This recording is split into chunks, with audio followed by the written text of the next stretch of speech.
Good afternoon. Are we on here? And welcome to Lecture 2 of the 2023 Ross Smith Lectures here at Emmanuel Christian Seminary. We're delighted you're here, and we're delighted to have Dr. Andrew Root with us, and I have the honor of introducing him this afternoon for this afternoon's lecture. I also want to make sure I invite you back to tonight, to the stunning conclusion of this three-part story, where he'll be talking about exploring open takes and closed spins, forming a congregation for a secular age, and that will be at 7 o'clock p.m. here in the Emmanuel Chapel. I won't rehearse all of Dr. Root's academic credentials that you heard earlier, but instead I want to say a word about what I think makes him such a unique and vital voice at this moment in our culture and in the life of the church. And if you were here for the first lecture, you are already seeing this. Dr. Root, of course, is a prolific scholar and swims in deep waters of theology and scripture, as well as history, philosophy, and sociology. But what makes him unique is the way that he draws on all of that knowledge to speak a word of hope and clarity to the church, and especially to the work of pastoral ministry. We are living in what feels like a time of crisis, as we desperately try to make sense of what's going on around us, what it means to be the church, and what we are called to as ministers. It's like we've been socked down in the middle of a strange city, and we're looking for that big map with the red arrow that says, "You are here." Dr. Root speaks to that disorientation in a way that gives us a hopeful ecclesiology and a compelling vision of what it means to be a pastor. And running through all of that is his call for us to be open and attentive and watchful for the miraculous inbreaking of God, the God who is God. This lecture is titled Ministry Inside the Immanent Frame, the Task of Speaking of God in a Secular Age. Please join me in welcoming Dr. Andrew Root. Thank you.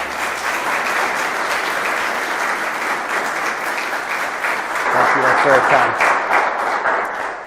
All right, welcome back. Am I being projected? Can you hear me? All right, good, perfect. All right, well, welcome back. I left you very rudely, maybe, or maybe it got you back here. Maybe you were like, I wasn't going to come to Lecture 2, and then the cliffhanger made me come to Lecture 2. So either rudely or with great marketing savvy, I've got you back here. So thanks for being back, and we've stopped right in the middle of the story. So just as a way of review, as we continue this, that this morning we talked about living in a world or imagining a world that the secular set at zero, that there is no secular. Obviously, people know the difference between what is sacred and what is profane, but for the most part, there is no such thing as the secular. And then we entered into secular one, and we said the secular arrives with this public-private divide. So that's where we left ourselves. And remember I said that once one of these seculars arrives, it's there. It's in us. We all have this kind of public-private divide. So at that sense, we're all kind of secular. As we live in this kind of society, as we kind of have unthought perspectives that just come out of this. But we enter into a moment here, and I think we're at it now, where we enter into kind of a fork in the road, if you will. And one way that we could then start to imagine secular, remember our two big why questions, why are people leaving, and why does it feel so hard to be a pastor right now? And if I was to ask you to give your definition of the secular, my guess is most of our definitions of the secular would be a secular 2 definition. And so secular 2, I suppose I should turn on my remote, that would help it work. Is secular 2, we could see like this. And secular 2 is kind of the classic way we often define secular. And we would define it like this. Secular 2 is that fewer and fewer people are going to church. So what it means to live in a secular age is that fewer and fewer people are going to church, that the institutions are weaker. So we know we have all sorts of examples of churches becoming high-end lofts in urban areas, churches becoming high-end breweries in places, which I had lunch with somebody who, yes, breweries. We love breweries. Yeah, now she's embarrassed. I totally embarrassed you. Well, that's all right. It was me. I said I liked beer. But we have all these experiences of of these institutions feeling like they're more fragile. So it's very easy to find what a secular age is that fewer and fewer people are going to church. The institutions are weaker. It's usually how the media talks about it. It's usually how denominational officials talk about it, that this is our great concern. Now, I think we have to be aware that this is an issue. I don't want to be flippant about this in any way. I teach at a denominational seminary. We're very aware that if we lose another 14 to 16% of members of the denomination, there is no reason to keep 6 denominational seminaries open. There's just no reason for it. There's not enough pulpits to fill. So this all matters. I like my job. I like having a pension. I don't want to be flippant about that. But I'm not sure what it actually means to live in a secular age and what it means to minister in a secular age is secular too. I think this becomes often the red herring, that the issue is fewer and fewer people are going to church, and therefore we have to confront this. We have to get people back. That feels often like the push, but I'm not so sure that's really what it means to live in a secular age. So I have a friend who was a former student who's now a pastor of a pretty big church in Minneapolis, and he told me that he did something awful, really awful, something that I would really recommend you never do for the sake of your soul. What he did is he Googled his church. Don't ever Google your church. If you are leading a church, don't ever Google it. And it got worse. He made another mistake. He saw when he Googled his church that there were Google reviews of his church. And he read those Google reviews. Never do that. That will eat your soul very quickly. And it is a weird world we live in where you can almost Google review anything. I think if you wanted to right now, you could Google review this pulpit right here. Just go onto Google and you can give it, 1 out of 5 stars. You can Google review anything. And he saw that his church had like 8 Google reviews. And he felt like he needed some affirmation. And there were 4.8 star rating on his Google reviews. So he thought, I'm going to read these. Well, it got worse. He started reading them, and they were all really positive. But then a sinking feeling came over him as he read them, and they were all in the form of things like, we love this church. The carpets are always clean. This church is great. We feel very safe having our daughter in the nursery because they are committed to sanitizing the toys every quarter. Or we love this church. The preaching is decent enough for us to drive our 15 minutes in. And he started to get this sinking feeling, and he realized they were all written in the exact same format as an Airbnb review. They were all about the amenities. And that is the big issue here. That once we think the problem is a secular II problem, that we think that the issue is that fewer and fewer people are going to church, then the form of pastoral ministry, or what we will think will keep people coming, is some kind of resources. We become very resource obsessed. How can we get more resources to come? For people to come. So what we feel is that in a kind of broad way, we start to feel like the religious space is shrinking and the a-religious space is growing. And we feel like good ministry, a good congregation, a good pastor will win back space for the religious. And we feel this, like, wow, families will drive all over multiple states, taking their kids to soccer tournaments and all sorts of other activities, but they won't get them to church. How do we get them to church? How can we have a kind of church that people will want to come to over all those other things? And we become very passionately thinking this is the issue. Again, I do think we are confronted with this. And if you are a pastor in a congregation who has to oversee a budget, or you're a dean or a president, you're very aware that this is an issue. Most churches in America are one roof leak away from being in big trouble. One roof leak, and how they are going to keep the lights on is a huge issue. But again, I'm not sure this is what it really means to live in a secular age. I think this is the red herring. I think what it means to live in a secular age is secular III. But before we get there, we have to say that then these forms are a movement into participate. So we move from demonstrate to participate. And that the best form of pastoral practice then, the best ministry, the best congregation gets more and more people to participate. That becomes, I think, the driving reality. But again, I don't think that's where we stand. I think where we really are at is secular III. All right, now take a deep breath and let me try to explain what I mean by secular III. So again, as a way of review, secular I is a public-private divide. Secular II is that fewer and fewer people are going to church. Then what is secular III? This is the definition of secular III, that all belief becomes contested.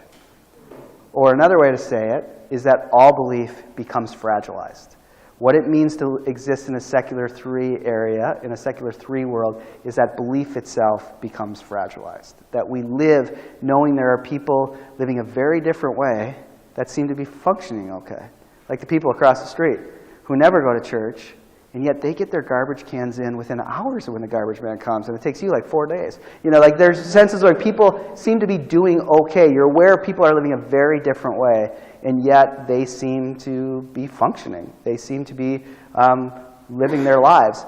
So this secular 3 kind of age is a sense where we know that there could be different ways of living our lives, different ways of believing. So it has both a negative and a positive reality to it. Now, I don't want you to think of that as like there's a good thing and there's a bad thing. I want you to think of it like a battery, where it has to have a plus and a minus, and then your remote, you have to have that plus and minus lined up or the battery doesn't work. And honestly, that's the end of my knowledge of electrical engineering. That's all I know. Just that the remote doesn't work and the plus and minus aren't lined up. But you know that you have to have both a positive and a negative charge to get this thing to work. That's how secular 3 works. There is the negative reality.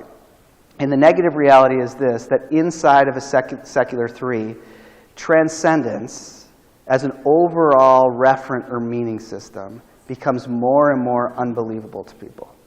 That people have a harder time even kind of imagining how it is there could be a living God who acts and speaks in the world that moves history. It's not even that if they're called up and asked, do you believe in God, they would say yes. But their life being organized by this sense that there's a living, speaking God becomes harder and harder for people to just kind of as a reflex imagine.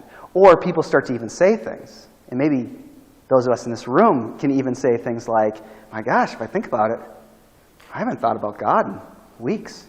I mean, I've been pastoring this church and I've written sermons, but really thinking about God, really paying attention to God, might be 6 months since I've done that.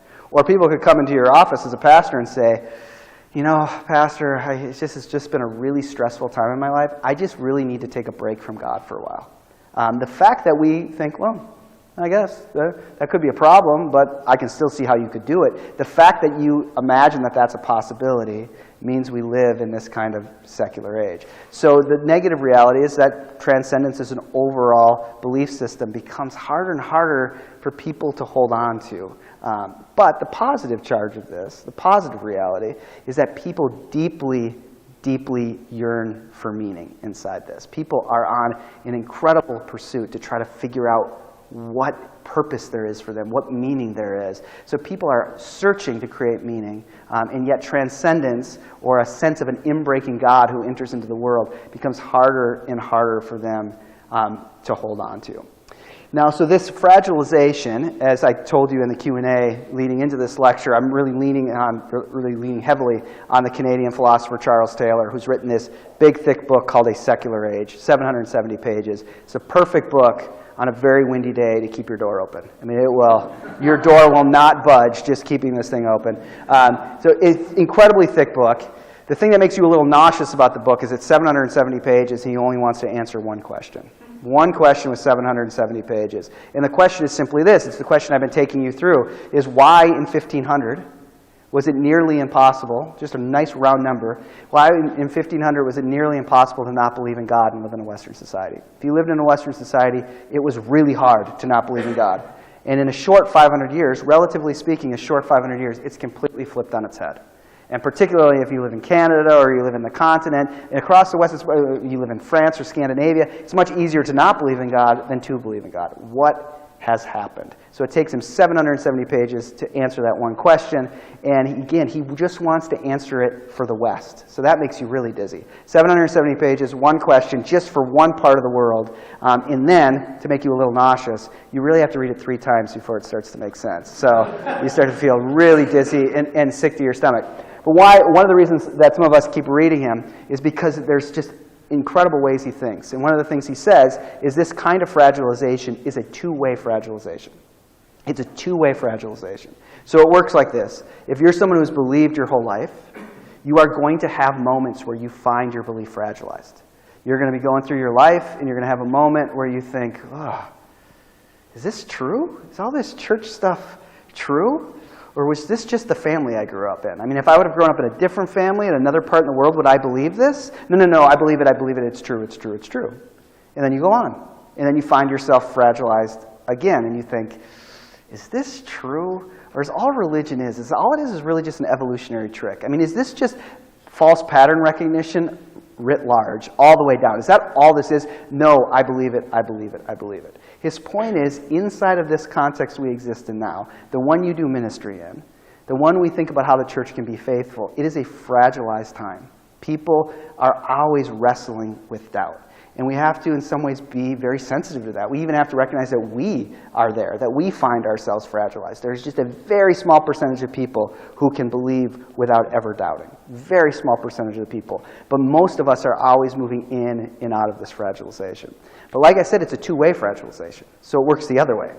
So let's say you're a young adult, and you've gone to an elite university, and now you live in some hip community, like in Brooklyn or Austin, Texas, or something, and you're an entrepreneur, and you're getting an app going, and you're also working on your band, and you're into all that stuff, and you've studied all this stuff. You were a history major at your elite university. And come on, get over yourself. You know what religion is. You absolutely know what it is. It's just a historical reality used by powerful people to keep other people down. It's a form of control. That's all religion is. And grow up. When you die, you go to heaven. Come on, get over yourself. When you die, it's like a TV set that was on. It gets unplugged. It goes dark. It's over. It's done. That's what happens when you die. What you believe is that you don't believe. That's your belief system, that you don't believe. Taylor's point is you too will find your belief system of not believing fragilized. You will have a moment where your sister calls you and says, you have to come hear your nephew's Christmas concert. You're like, I don't want to go to this Christmas concert, but you reluctantly do. And you go and you sit in the back of the concert hall, and you're just there to appease your sister, and then you're sitting there, and boom, boom, boom, the Bach music starts, and something hits you. And it washes over you. And for a moment, you feel something reach for you, and you have this moment where your unbelief's fragilized, and you have a moment where you're believing. Or you have another moment, one we know empirically. People will say, come on, there's meaning in the world? Do you know how big the universe is, people? Like, get over yourself. All our galaxy is a small little corner of this huge universe, and our planet is just a little teeny piece of carbon. It's utterly meaningless. There is no meaning in the world. There's nothing coherent. There's nothing. This is just pure chaos, and we just happen to project meaning on this because of our oversized brains, which, by the way, we have no idea why they're that way. But, like, just come on, there's no meaning at all in the world, and that's what you believe. And then you have your first child. And you pick that child up for the first time, and you feel something reach for you. You feel like there has to be something bigger. There has to be a bigger purpose here. And you find your unbelief fragilized. So at the reluctance of going too far, I'll give you one more. You get news that your mother's died. So you make arrangements to go home. You knew she was sick, but she died much quicker than you thought. You're really grieved that you couldn't be there when she passed. But you make arrangements, fly home for the funeral, for the burial. You'll be there for that, and then you need to get back home. So you fly in. Your plan is to stay with your cousin. You go through the funeral and the burial, and you spend that night at your cousin's house with your siblings and other relatives, and you just spend the time talking and remembering stories about your mom. It's a sad night. You laugh, and you cry some more, and you laugh some more, and you tell stories about your mom. And your brother brings up how when your mom used to clean the kitchen, she'd always put on this little poppy 80s song, and she would dance around the kitchen and clean the kitchen, and you would laugh about how embarrassing it was, and yet how you long to see it again. And it breaks your heart, but it also feels like it connects you to your mother. And you're up pretty late. Well, you finally get to bed, you fall asleep, you have an early flight the next morning. You sleep past your alarm, you wake up, you're frantic, you get your clothes in your suitcase, you rush out to your rental car that's in your cousin's driveway. You start the car, you back up, you've left the radio on, and there it is. That same exact 80s song is on the radio. And you have a moment where you find yourself fragilized. Or you can think to yourself, my gosh, Jeffrey Bezos is listening to everything we say. But this is the very conditions of this kind of secular age. is it something bigger? You long for it to be something bigger. Or is it just the algorithm? Is it just Alexa listening to us? Is it our phones doing surveillance on us? You're caught between, and you find yourself fragilized between these realities. So it's this sense of a two-way fragilization. Taylor's point is, it's very hard. There's very few people, there are very few people, a very small percentage of people who can not believe and never find themselves having moments of believing. But most of us either are people who believe and find ourselves fragilized, or don't believe and find ourselves have these moments of fragilization we find ourselves believing. Regardless, inside this world we live in secular 3, the very kind of conditions of secular 3 mean we inherit a certain kind of frame, a frame in which we see the world. Whether we're someone who believes and finds ourselves fragilized, or we're someone who doesn't believe and has these moments of believing, one of the reasons that creates that very condition is because we all have a kind of shared frame in which we see the world. And this is what Taylor calls the immanent frame. And there's a nice picture of Quebecois Chuck Taylor. And this is his quote. He says, "The immanent frame is a constructed social space that frames our lives entirely within a natural rather than a supernatural order. It is the circumscribed space of the modern social imaginary that precludes transcendence." All right, let that just land in your lap. Let it sit there, and let it make you very, very tired. It has been not quite scientifically proven yet, but I think they're close to saying philosophers' quotes have tryptophan in them. And this one, after lunch, as the blood is rushing to your stomach, makes you very, very tired, right? His point, of course, is that we all have a frame. You get a frame that you see the world in. I kind of think of your phone coming out of the box as default. It has its default settings. We all have certain default settings we get from the institutions we live in, from the kind of presumptions of our culture in which we live. And those that we get are more of an immanent frame than, say, a transcendent frame, more of a natural frame than a supernatural frame. If we were to go back beyond into the medieval period and back, the frame would be more of a supernatural frame than it would be a natural frame. But we have a kind of natural frame that we see the world in. And it doesn't matter if you're someone who deeply believes and find yourself fragilized, or someone who doesn't believe and has those moments of finding yourself believing. We all share this kind of immanent frame. Our presumptions are often natural as opposed to supernatural. Now, this is philosopher talk, and I kind of like philosopher talk, but it does make you tired. So for me to make sense of the world, I always like to use pop stars' lyrics. So let's look at some pop stars' lyrics that maybe illustrate this. Now, at first blush, you think, wow, or at least I hope you're thinking, wow, this guy is cool. You know, that's what I hope you're thinking. However, I'm going to show you lyrics from a song that's like 12 years old. So don't, like the Wizard of Oz, don't pay attention to that. This is not 12 years old. Continue to think that I'm cool. All right, so a pop star is the pop star named Lily Allen, British pop star named Lily Allen. Does anyone know who Lily Allen is? Some of you do. But let me tell you, maybe this is the most controversial line that I'll say, hopefully, all day. Lily Allen is who Katy Perry's trying to be. All right, see? I didn't say Taylor Swift, so no one can murder me in the hall, because I would get murdered if I said Taylor Swift. So the point is that Lily Allen's very kind of irreverent, kind of in your face. It's very poppy, but even more than Katy Perry, it's very middle finger waved in your face. So again, 12 years ago, she wrote a song called "The Fear," and I think it illustrates this very well. To give you a kind of flavor of it, it goes like this. She says, again, very poppy beat, "Life's about film stars and less about mothers, but it doesn't matter because I'm packing plastic, and that's what makes my life so effing fantastic."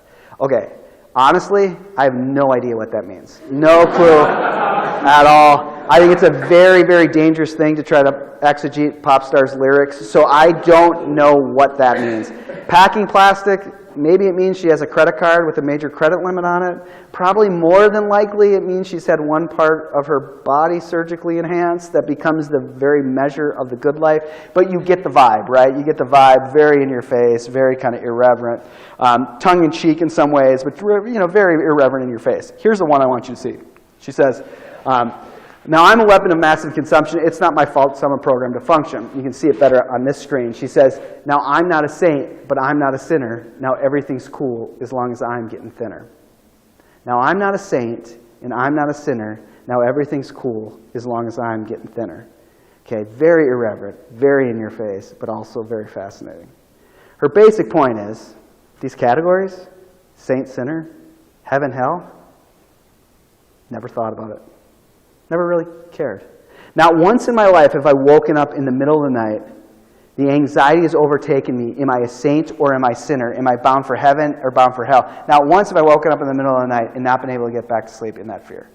Now that's fascinating in itself. I mean, in some sense, certain elements of the West, this category has been a very important one to us. Are you bound for heaven or hell? Are you a saint or are you a sinner? I mean, the patron saint of my tradition, Martin Luther, could not sleep trying to figure this out. Like, he could literally not sleep. His anxiety was so high. Does God think of him as a saint? Does God think of him as a sinner? Is he bound for heaven or is he bound for hell? Luther got so extreme on this that he once confessed to his confessor for 6 straight hours. 6 straight hours he confessed to his confessor. He walked away and he thought to himself, my gosh, it feels darn good to get that off my chest. Wait a minute. It feels good. Maybe I should feel bad for feeling good. And then he walked and started the confession all over again. And finally his confessor was like, Marty, you have to do something before you come back. You just can't keep confessing and confessing. But he was absolutely anxious about, is he a saint or is he a sinner? And as he reread Romans, one of his great revelations, deep existential one for him, is it isn't an either or. It's a both and. And one of his great theological constructive moves happens where he creates his simile, that you are simultaneously saint and sinner. And at least for Northern Europeans, this was a balm for hundreds of years, all the way up until 2012 in this pop star. All right. We're not going to give her all the credit for that. But she does say, never once kept me up. Never once have I woken up in the middle of the night and thought, am I a saint, am I a sinner, am I bound for heaven, am I bound for hell? But we should be aware, she has woken up in the middle of the night and not been able to get back to sleep. She has been gripped deeply by the fear. It's just that the source of her fear is not a transcendent reality. It's an immanent one. She thinks to herself, swimsuit season's coming. What are people going to think of my body? That's enough to thrust her into deep forms of guilt. And we'll talk about this a little bit tonight, but this is a very interesting society, especially our kind of upwardly mobile part of it, that we had a kind of illusion that came out of a certain kind of Voltairean kind of enlightenment that thought once you could get rid of all these priests, once you could get rid of all these pastors, once you could get rid of religion or at least subjugate it, you would free the whole populace from feeling guilt. There'd be no reason to be guilty anymore. You could just get rid of it.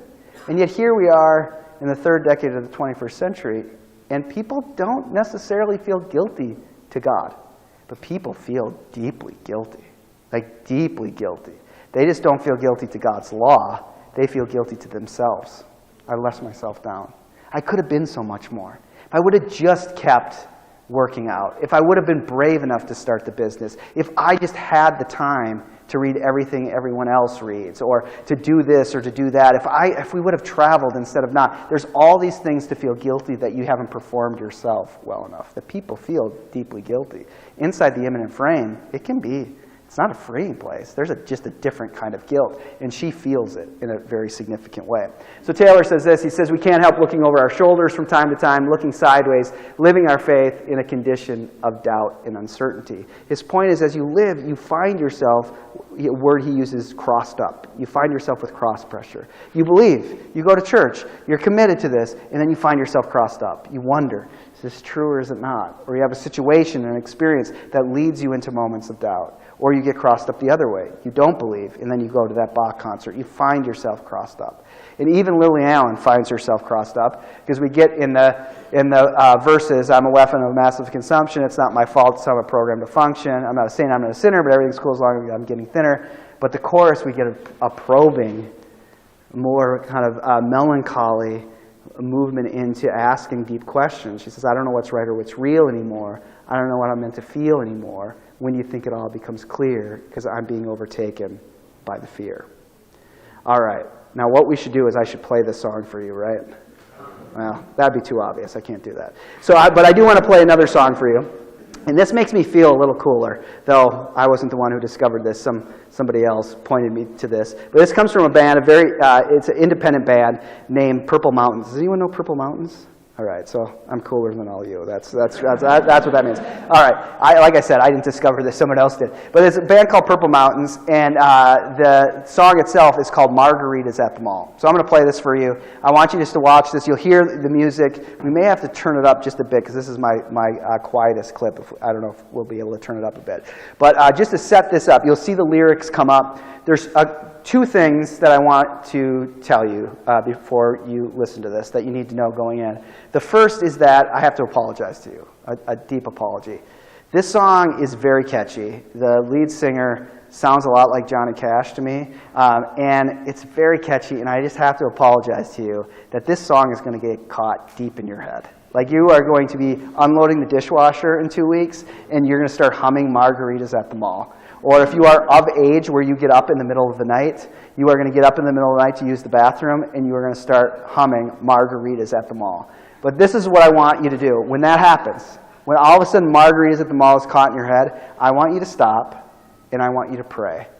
And I want you to say, God, are you telling me now to go onto Amazon and buy an Andy Root book? All right, I'm totally kidding. That was just a complete consumer gross joke. You don't need to do that. But I am going to apologize. This will get stuck in your head. The second thing to know about this song is the singer-songwriter, this is not someone who's ever spent one day in a church. This is not someone who grew up in a youth group. This is not someone who has ever been someone who could believe. And yet you're going to hear a deep, deep longing within this. So again, about 2-3 minutes, just listen to it. What lyric, your job is what lyric jumps out to you. And just to let the introverts know coming out of this, I'm going to then have you turn to someone next to you and share what lyric jumps out to you. And being an introvert, I know that is the scariest thing anyone could ever ask. And what you do if you're an introvert is, shockingly, magically, you get a phone call you just have to take while there's group work. So I will let the introverts know it'll be just 2 minutes. So your phone call can last, your pretend phone call, can last 2 minutes, all right? So sit back. What lyric jumps out to you?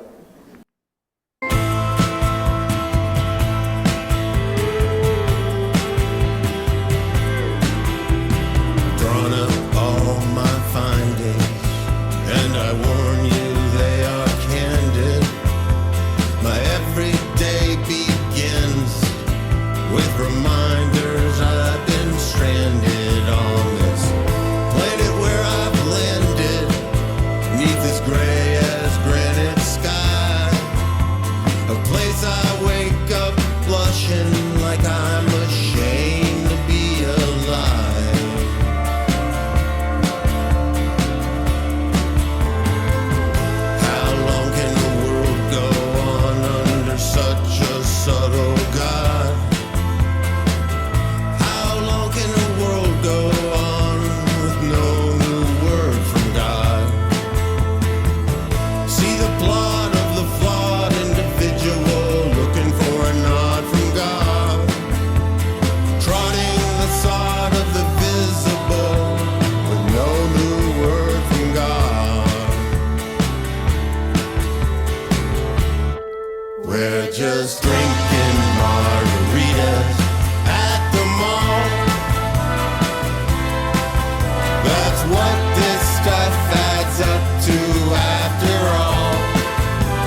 just drinking margaritas at the mall.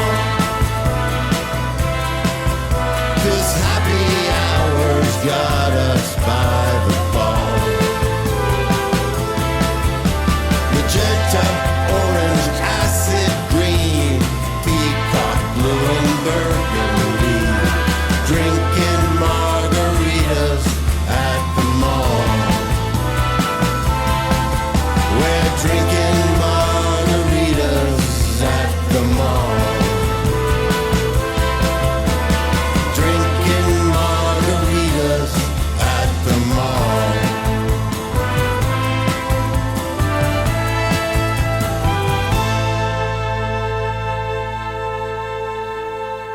All right, so just take 2 minutes, turn to someone next to you. What line jumped out to you?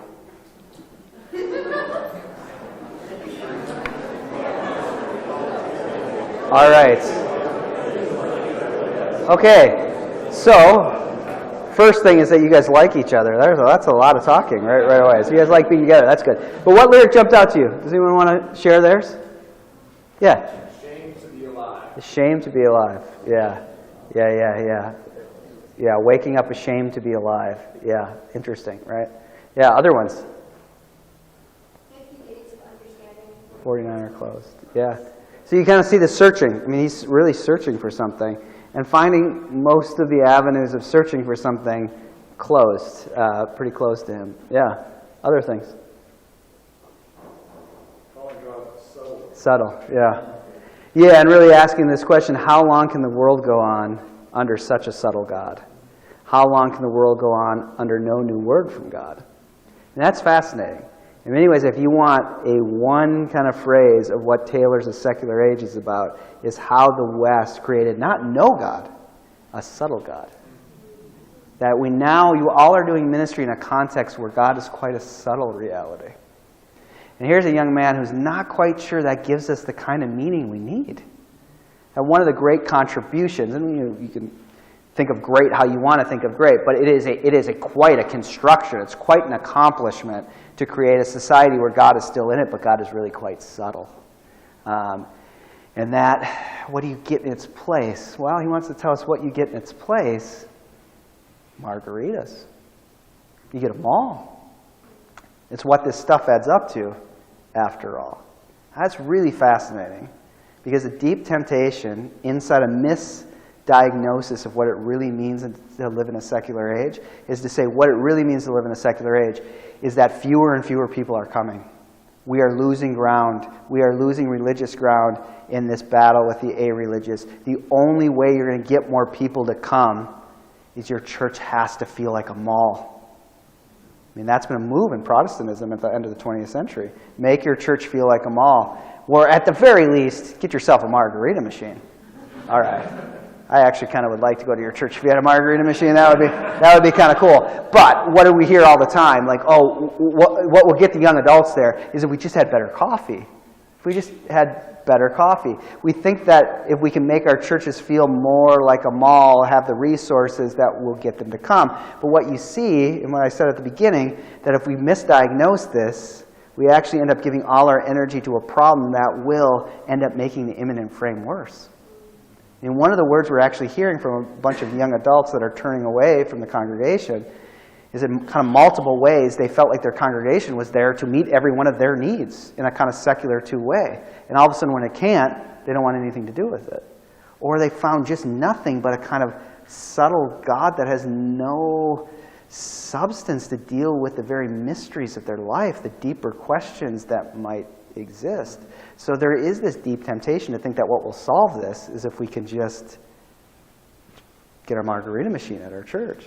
That the best kind of pastoral practice will be able to kind of help our churches feel like a mall or some other kind of consumer space. And this young man is asking a much deeper question. Is that possible? Isn't that in itself reductive? How long can the world go on under such a subtle God with no new word from God? Trotting the ground of the visible with no new word from God. I mean, he is making an articulation that he is stuck in the immanent frame. That he wants so much for there to be more, but not sure that there is. Now, the writer of this song is a guy by the name of David Berman, who is based out of Chicago. And he's mainly a poet. He has this band too, but he mainly writes poetry, which in itself is really quite fascinating because Charles Taylor, if you read his work, you know the poet always wins for Taylor. Another way to put it is he just cannot believe in any kind of reductive frames of what it means to be human because we are the weird animals who write poetry. That there's something in us. Our poets show that we yearn for something outside of us. We yearn for a bigger moral vision. That's something that reaches for us. So that's fascinating that this guy was a poet, which maybe gives him a connection to the discontent of this kind of reductive secular age. But it gets really quite sad and quite bleak, is right as the pandemic started, David Berman killed himself. And so, you know, we live in a time where it's really, we point out often that belief has its consequences. You know, that Twitter seems to put out how people have been hurt by their churches and how belief has consequences. Belief can be bad for you. And that's not to downplay any of those stories. That may well be true. But the other side's true too. Not having belief has its consequences. And David Berman lived that. Not having a bigger vision to live into led to his own demise in many ways. But you see how we can feel really quite pulled. And if you're a pastor in a church right now, you can feel pulled between secular 1 and secular 2. You need enough resources to keep the doors open, to keep the lights on. But at the other level, the deeper realities are secular 3 realities. How do you help people into a world that might be filled with meaning again and purpose again? Now, to land this plane a little bit, I want to tell you a story that maybe illustrates what this might look like in practice a bit. So a few years ago now, I wrote this kind of monograph, nerdy book for the field called Christopraxis. But as I was researching for this book, I came across this study that was done by this anthropologist that I'm sure some of you have heard of, named Tanya Lerman, who wrote this award-winning book called When God Talks Back. Really quite a fascinating book. Like I said, won a couple awards. And what it is she's an anthropologist. And she said, you know, there's an interesting division within our culture amongst all the many divisions. There's one that we haven't quite given enough attention to. And this division is that there are people in our world, in our society, who talk very easily about God speaking to them. They're not a big group, but they talk all the time. God talks to them about all sorts of things. And she said, we have another group of people who share cubicle walls with those people, a larger group of people who think anyone who talks like that God has spoken to them. Those people are out of their mind. They're not to be trusted. Like, this is potentially low-grade schizophrenia. There's an issue here. And so she wanted to explore this divide. She wanted to learn about these people who said God spoke to them. So she did what any good anthropologist does. She moved in with those people. So she was in the Chicago area, and she joined a vineyard church. And she spent 3 years in this vineyard church. Really beautiful. She then moved to Northern California and spent 3 more years in another vineyard church. 6 years she spent living with these people, and then she wrote this book. And it is really an interesting book. And she ends it in the most beautiful way. She says, well, first of all, can we say that people who say God speaks to them, that this is some kind of mental ailment, that this is low-grade schizophrenia? And she says, absolutely not. You can't say that. There's no correlation between mental illness and people who hear God speak to them. You cannot say that. Now she says, can I say that God is speaking to them? She said, well, I mean, I'm an anthropologist at Stanford. You don't get tenure for saying God speaks to people, so I'm not going to say that either. But she says, what I can tell you is that during these 6 years of living with these people, my father died, and their prayers saw me through. It's really quite beautiful. And I was just mesmerized by this book. I thought, that is really just so interesting. But then I thought, what would happen if you went to a couple traditions where you don't really get rewarded, even in a church, for talking about God speaking to you? You know, like you go to a Lutheran or a Presbyterian church and say, hey, God told me, or God speaks to me, and people step back. They're not all that comfortable with that. So I went to the Pacific Northwest, which, you know, I mean, stereotypically is one of our unchurched areas, if we even like that phrase, but people who tend to find all sorts of spiritualities, but often not in a church. And I went to 2 Presbyterian churches and a Lutheran church. And I did this thing called life history interviewing, which what you do is you just create 6 big questions. You take an hour of time, and on the person's permission, you record the conversation. You just let the conversation go. Then you transcribe it and look for themes. And so I tell you that because it's just 12 people. It's not like a conclusive study across, America or anything like that. 12 people. But all 12 of these people, I asked them, have you ever had an experience where you felt like God spoke to you? Like you heard God speak to you? All 12 of these people said, I have. Fascinating. One guy, 75-year-old guy, said, oh my gosh, in the Lutheran church, said, I hate it. I hate it so much when anyone says God speaks to them. I don't trust anyone who ever says God speaks to them. I just don't trust them. I tune them out. I just will not listen to anyone who says God speaks to them. Except one time. And everybody had an at least one-time story. And they were beautiful stories. I mean, really beautiful stories. A correlation between them all was that they all felt God speak to them when they were called into ministry. I don't mean like called to go to seminary or to get ordained or to become a music director. I mean called in the sense, like this guy who said, I don't trust anyone, whoever says God speaks to them, said, yeah, the one time that happened to me, I was in my front yard, I was raking, and my best friend who had lived across the street for 40 years, his wife had just died. And I knew he couldn't get out of bed for a week. He was in so much depression for losing his wife. And I heard God say to me, go and tell Gus this. And it was a kind of call to care for another human being, to proclaim the presence of God in that moment. They all had this experience. I was taken back by it. And I asked them, they were beautiful stories. I said, well, have you ever told anyone in your church this story? They said, never told anyone. No one in their church had they ever told this story. I said, well, surely you've told your pastor. I mean, your pastor nominated you to talk to me. Of course you've told your pastor. No, never told their pastor that story. How long can the world go on under such a subtle God? This God isn't subtle. This God is moving.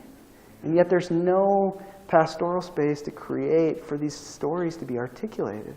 No moment in our congregational life for people to wrestle with these narratives. Well, the most powerful one was the last interview I did, and it was the youngest woman in my study, youngest person in my study. Her name was Rachel. She's probably 35. She came into her pastor's office on a Sunday morning, and she looked like she wanted to be anywhere but talking to me. She didn't know who I was. She didn't care. She just did this because she loved her pastor. He asked her to do this, but she really wanted to be anywhere else. She told me right away, like, I'm really busy. I have 2 kids, kind of mid-elementary age kids, early elementary age kids. I'm tired. I'm a single mom. I'm busy. I'm a single mom. I'm busy. And it just wasn't working. We were 45 minutes in, and this was just not a good conversation. It was one-sentence responses to anything I would ask. And I finally was like, well, maybe this isn't going to work. But I had one more question with her now about 8, 9 minutes left. And I said, Rachel, have you just ever had an experience where you felt so deeply ministered to that you felt assured it was the presence of Jesus Christ, that you met Jesus Christ? And her whole disposition changed, and she says, I have. And then she said, I've never told this story before. She said, I have told you that I'm a single mom, but I haven't told you why I'm a single mom. She said, I'm a single mom because 4.5 years ago, my husband got on a flight in Seattle and flew to Chicago. He was supposed to be gone for 3 days for a business trip. He was gone 13 hours, and I got a phone call. And on the other line was this very, very awkward young man. And he kept stopping and starting and trying to tell me something, but he couldn't get the words out. And she said, I answered the phone. He's like, hi, ma'am, I'm calling from the hotel your husband stayed at last night. So, ma'am, I'm calling because, oh, gosh. Let me start over. So, ma'am, I'm calling because, it seems like, so, ma'am, here's the situation. So what's happened is, ma'am, oh, gosh, I don't even know how to do this. So, ma'am, here's the situation. Ma'am, your husband is dead. Said our cleaning crew went through your husband's room to clean the room this morning. There clearly had been some kind of accident. We called the ambulance right away. They came. They pronounced that your husband is dead. They said he'd been dead for a while. My manager is now dealing with that. I've been asked to call you to inform you of the hospital morgue that we are sending his body to so you can make arrangements to bring it home. She says, as soon as she hears these words, first of all, they make no sense to her. Like, she can't make them compute. It took her forever. She just kept on saying, what? And not even yet because she was in grief, just because she couldn't make them make sense. Finally, when they made sense, she said she had this visceral feeling of the color being sucked out of the room. And she was just now living in black and white. And she looked into the living room, and she had a preschooler and a toddler, and her thought to herself was, my life is over. That was her first thought. How do I live through this? She takes out a business card. She writes the hospital morgue of the address her husband his body has been taken to. She hangs up the phone. She calls her mother to come stay with her kids. She books a flight.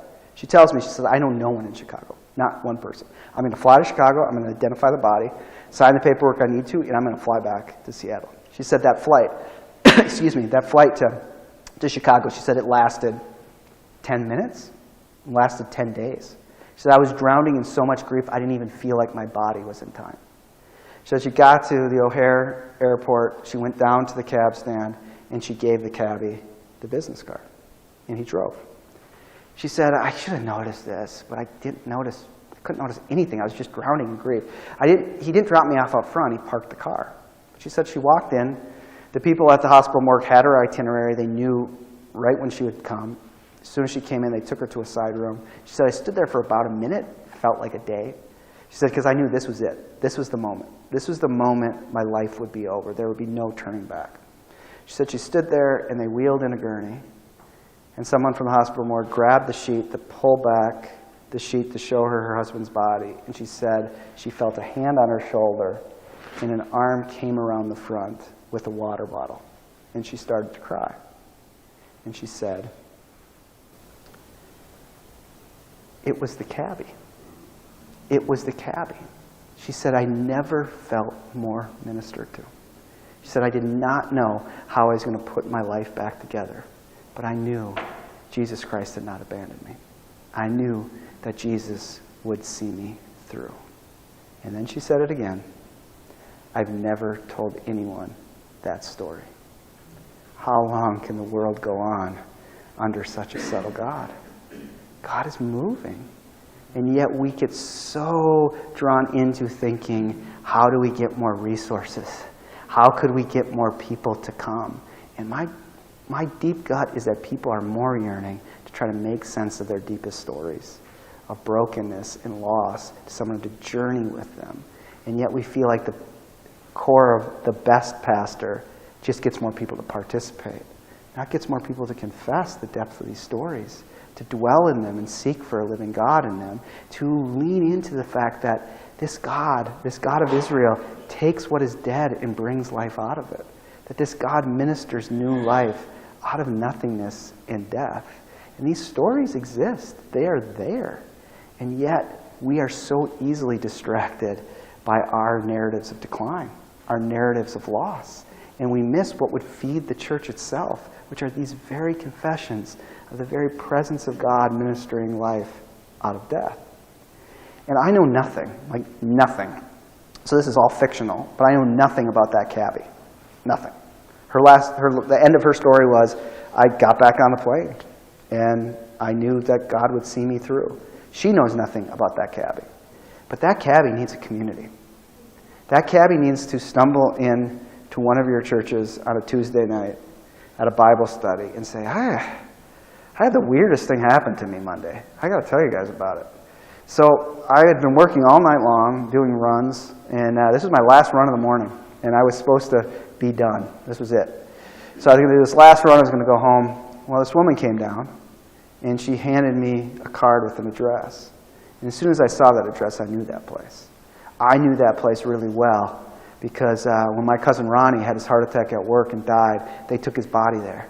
And I remember my auntie throwing herself on the floor in there and grieving and crying and crying. And so I drove her. And I should have just dropped her off and I should have been done with it. But I heard it. I don't know what to make of it. I don't know how to make sense of it. But I heard it. I heard it clearly. I heard God say to me, don't leave her alone. Whatever you do, don't leave her alone. I didn't know what to do. So I just followed her in. And all I could think to offer was my hand on her shoulder and a water bottle. I don't know what to make of it. I don't know how to make sense of it. But I feel like God used me in some way. That cabbie needs a community that says, behold, the Spirit has moved. God has been at work. You've been God's servant in the world. And yet the deep temptation is to think, we just don't have enough resources. Get them. Go faster. Innovate more. Find them. And yet here are these narratives. Here are these stories that people are dying to try to make sense of, to find community within. And it just feels like we're pushing for more and more resources. So maybe to kind of complete our diagram here, and if we think of those bold yellow letters, that we move from participate to maybe instead what it means to do pastoral ministry now is to help people believe again through deep encounter with one another, and ultimately encounter with the living God. Help them, in a sense, believe again, find a way inside even the fragilization to make claims of their life being wrapped up in God's own deep sense of story. Let me pray for us. God, thank you for these leaders in this room. And thank you for the way that you're preparing them for the ministry that you have for them. And may we know that you are at work in the world. That you are moving within the world. And may we take the steps to bravely create spaces where those narratives can be confessed, where those stories can be interpreted, and where we can proclaim that you are at work bringing life out of death. Amen.